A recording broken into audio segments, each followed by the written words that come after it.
നമ്മൾ ഈ കാലിനൊക്കെ നന്നായിട്ട് വെയിറ്റ് ട്രെയിനിങ് ചെയ്തില്ല നമുക്ക് എണീറ്റടക്കാൻ പറ്റാതാവും. അതിന്റെ അവസ്ഥ ഉണ്ടാവും. ഈ എല്ലാവർക്കും മുട്ടുവേദന എന്ന് പറഞ്ഞാൽ എന്താണ് കാര്യം?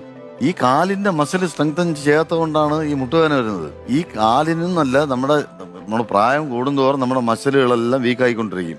അപ്പൊ അതിനെ റീജനറേറ്റ് കൊണ്ടുപോകണം. അതിൽ ചിലപ്പോ കാലിന് താങ്ങാൻ പറ്റാത്ത ബോഡി വെയിറ്റ് കൂടും. അപ്പൊ അതുകൊണ്ട് എല്ലാവരും ചെയ്യണമെന്നാണ് എന്റെ അഭിപ്രായം. വിഷ്വൽ മീഡിയ വരുന്ന ഒരു പ്രത്യേക അല്ല കുറെ എണ്ണ വാരി തേച്ചിട്ടൊന്നും കാര്യമൊന്നുമില്ല മുട്ടുവേദനയ്ക്ക്. അതൊക്കെ താൽക്കാലികമായിട്ടുള്ള റിലീഫ് മാത്രമേ. ഇമ്പോർട്ടന്റ് ആയിട്ടുള്ള സ്റ്റേറ്റ്മെന്റ് ആണ് ബൈസാർ ഇവിടെ പറഞ്ഞിട്ടുള്ളത്.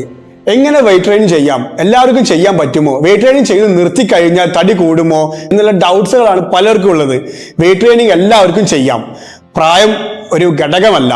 കുട്ടികൾക്ക് ചെയ്യാം, മുതിർന്നവർക്ക് ചെയ്യാം, സ്ത്രീകൾക്ക് ചെയ്യാം, എല്ലാവർക്കും വെയിറ്റ് ട്രെയിൻ ചെയ്യാം. എങ്ങനെ ചെയ്യാം? വെയിറ്റ് ട്രെയിൻ ചെയ്യുമ്പോൾ നമ്മൾ വീക്കിലി ഒരു 3 to 4 സെഷൻസ് ഒക്കെ കൊടുക്കുക.